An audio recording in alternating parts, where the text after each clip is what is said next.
Keep started in 1994. We used to repair the intercom system and then do sales of gate motors, garage door motors. Now we're more onto the repair centre side.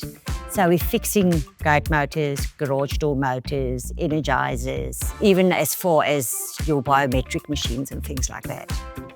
For me, the most important thing is service. So we're still old school and we say, the customer is always right and we're going to provide you with the best service there is. We do our training in the boardroom here. I love booking it. And then also, when the electricity goes off or you have a problem, just to pop down there and use a workbot makes a big difference.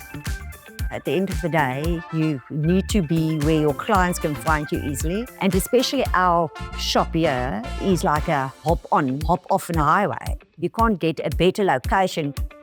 What I would say to entrepreneurs is that it is very important to listen to your clients. Your clients would be the people who say, listen, we actually need this feature. We don't just want an intercom, we want an intercom that has got a camera in it. So yeah, I think listening to your clients help you to adapt much more and quicker.